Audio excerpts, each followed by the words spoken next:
Boire ou combattre, sans doute, effectivement, il faut choisir. L'abus d'alcool n'est pas bon pour la santé, mais pas non plus bon pour conduire des opérations militaires. Or, ce que nous apprenons du ministère des Affaires étrangères britannique, c'est qu'il y aurait un nombre extrêmement élevé d'incidents, de crimes et de morts liés à la consommation d'alcool parmi les forces russes déployées sur le terrain.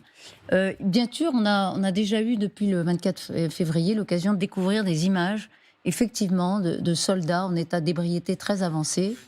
Regardez, là, c'était dans un bus, on voyait surtout les bouteilles et les bouteilles qui accompagnaient le transport de ces mobilisés il y a quelques mois, à l'époque de la mobilisation, justement, la mobilisation de l'automne. Et on avait pu entendre des échos de soldats éméchés, le mot est faible. Ça vous fait rire, Olivier Védrine. Quand même, pour que ça ait un impact sur le cours même de la guerre, c'est quand même surprenant, parce qu'on peut imaginer qu'à l'occasion d'un départ ou d'une permission, bon, on ait envie un peu de se laisser aller, après tout. Je ne fais pas d'apologie de l'alcool, hein, loin s'en faut. Mais je ne voudrais pas qu'il y ait de confusion. Mais quand même, ce ne serait pas non plus extravagant. Là, le ministère, les Britanniques disent qu'il y a un nombre élevé, extrêmement important, d'incidents et de crimes.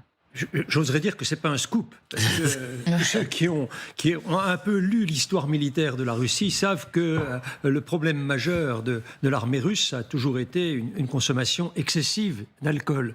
Maintenant, il faut se souvenir que pendant longtemps, la consommation d'alcool a été plutôt encouragée dans les différentes armées du monde. Souvenez-vous de la Première Guerre mondiale chez nous.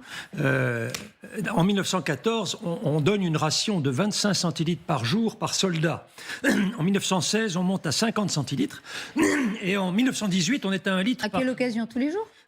Tous les jours, ils avaient droit à ça, parce qu'on estimait que ça donnait plus de courage, ça faisait, ça chassait les mauvaises pensées, etc., et que ça permettait plus facilement. J'ajouterais que non seulement on donnait du vin, mais on donnait de l'alcool aussi, souvent, pour faire aider les gens à sortir des tranchées pour monter à l'assaut. Mais donc le vin, c'est de l'alcool, mais des alcools plus durs, quoi. Alors, des alcools plus durs. Pendant très longtemps, dans mes premières années de carrière, dans les rations militaires de combat, donc une ration pour une journée de consommation d'alimentation et de boissons, il y avait une bouteille d'alcool de 40 degrés, une petite bouteille. Mais si vous voulez, ça c'est vrai qu'il y avait une culture de l'alcool, on va pas, c'est vrai. Et donc vous confirmez qu'à l'armée on donnait des cigarettes d'ailleurs et on donnait de l'alcool. Pour vous dire que la consommation d'alcool a été souvent encouragée dans les armées pour justement donner un peu plus de morale. Dans toutes les armées d'ailleurs, c'est pratiquement dans toutes les armées. Dans toutes les armées. Maintenant, je vais en venir à mon deuxième point, c'est l'armée russe. Il se trouve que j'ai eu l'expérience de vivre pendant une semaine à l'invitation des parachutistes soviétiques à l'époque, en 1991, où on nous a promenés dans les unités et donc nous déjeunions, dînions ensemble avec les militaires russes, les officiers de haut rang, y compris le petit déjeuner. Et là, j'ai découvert, parce qu'on m'en avait parlé, je l'avais lu dans les livres, mais là j'ai découvert l'ampleur du désastre, c'est-à-dire que quand même le matin, au petit déjeuner, vous aviez des colonels et des généraux qui s'enfilaient des verres de bière, de ce qu'ils appellent du cognac, qui n'est pas tout à fait du cognac, ou de la vodka. Au petit-déj. Au petit déjeuner.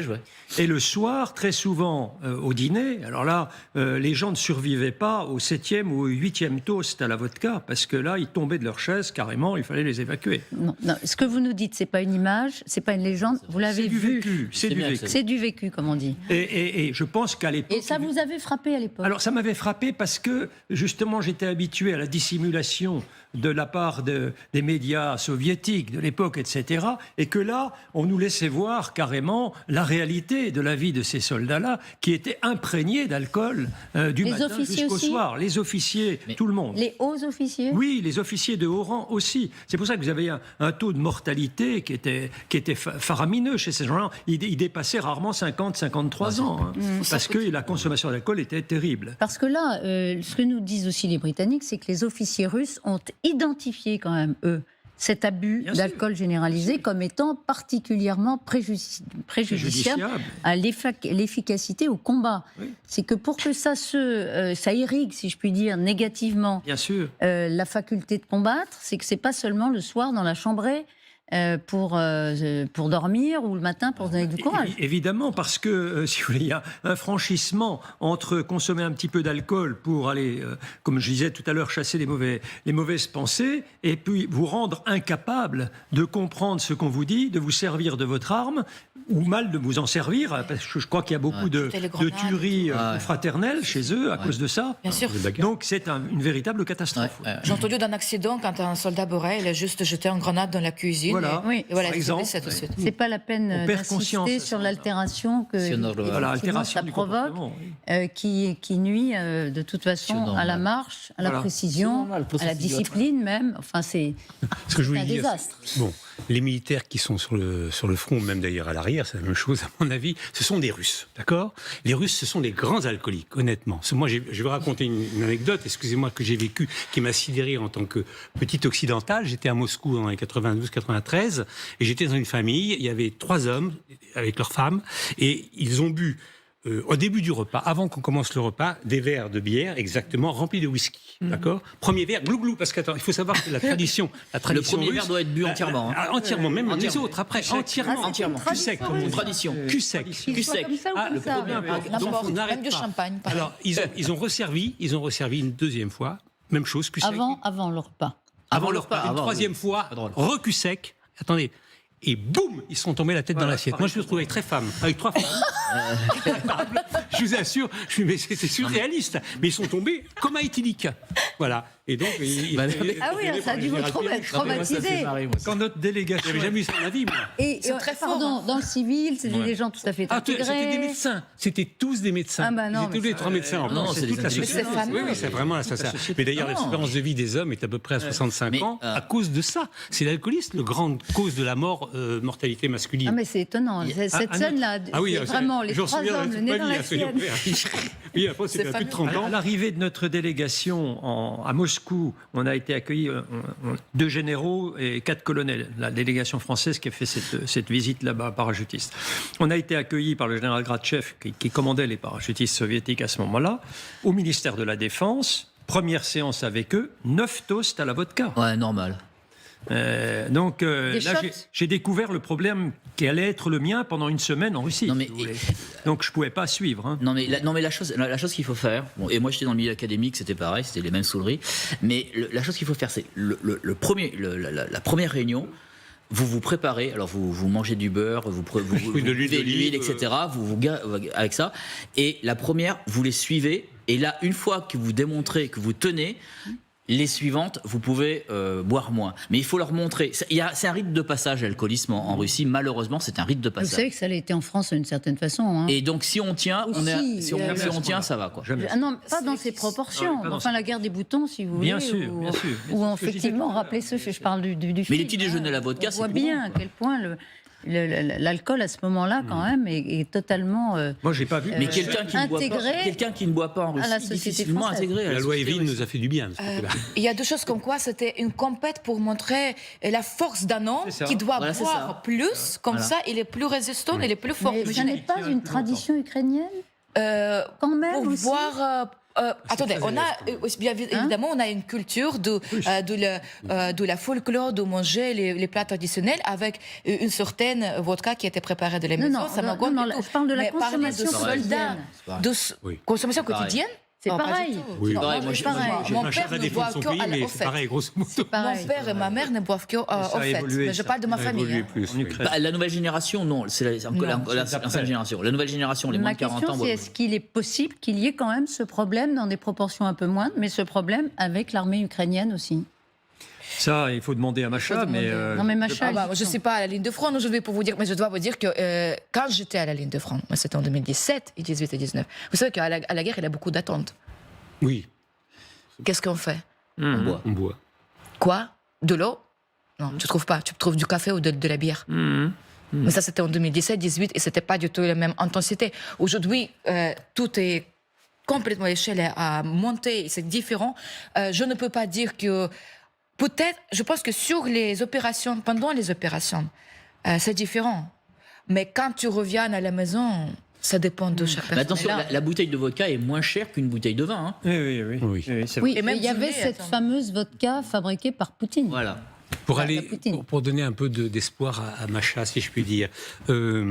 En ce qui concerne l'armée ukrainienne, je pense deux choses. D'abord, je pense la première chose, c'est que n'oubliez pas qu'elle a été prise en main depuis une dizaine d'années par l'OTAN, et donc elle a été formée, et d'ailleurs Ouais. c'est bien pour ça qu'elle a une souplesse de commandement qui est bien meilleure. Et à mon avis, on a dû serrer les boulons à ce niveau-là, et d'autant plus, de plus, je crois quand même que sur le front ukrainien, parce qu'on a eu à un moment donné, c'était chez vous, un reportage sur le fumage éventuellement de drogue ou de choses comme ça, et on s'était dit d'ailleurs sur le plateau, je me souviens très bien, on s'était dit après tout, comment c'est difficile d'aller sur le front, je vois pas comment la drogue peut arriver. C'était grosso modo le raisonnement qu'on s'était fait. Bon, je pense que pour l'alcool, il y a une grande surveillance, à mon avis, en ce qui concerne en plus, l'armée au début, ukrainienne, qui nous rassure un peu, et je suis sûr qu'il n'y a pas du tout le même Absolument. coulage, si plus au Il sens du faudra terme. vous rappeler aussi qu'il avait la loi de ne pas consommer l'alcool depuis de l'invasion de l'année dernière de C'est vrai, février. oui, c'est vrai. Et c'était Une interdiction, tu ne pouvais pas acheter l'alcool dans les À boutiques mon ou avis, dans on les le trouve magasins. plus, on le Mais trouve c'est plus. vrai C'est que pas- on avait évoqué beaucoup d'éléments pouvant expliquer l'impréparation des Russes et bon, le défaut de technicité, l'absence de stratégie, les erreurs considérables. On n'avait pas encore mis l'alcool au rang Non, ça, c'est vraiment- des éléments très négatifs C'est vraiment un pour, véritable problème. C'est vraiment une plaie, pour la conduite de cette guerre. C'est un ça véritable qui est- problème. Et Ouais. moi, à Moscou, j'ai jamais vu autant de gens sous qu'à Moscou, qui s'effondrent dans les cabines téléphoniques, Oui, bien sûr. sur les trottoirs, des hommes et des femmes aussi. Oui, oui. C'est affolant. Alors, vous savez- pardon, général. Juste Non, non, je vous un en mot prie. là-dessus. Ça va aussi avec la violence de cette société russe. Je pense que l'alcool, c'est une forme de thérapie pour vivre dans une ambiance violente en permanence. La société russe Ouais, est évidemment. violente, l'armée russe est violente, et donc l'alcool, c'est une drogue, et on en consomme beaucoup. Plus c'est violent, plus on en Ouais. consomme. Et on se souvient que Vladimir Poutine, à un moment, avait fait une campagne Mais ça n'a jamais pour marché. inciter à une baisse de la consommation pour des raisons de survie, si je puis dire, démographique. C'est pas le seul, je veux dire, Et que ça a un peu fonctionné. Andropov, lorsqu'il a pris le pouvoir, ancien chef du KGB qui a pris le pouvoir après Genève, a fait une campagne contre l'alcoolisme.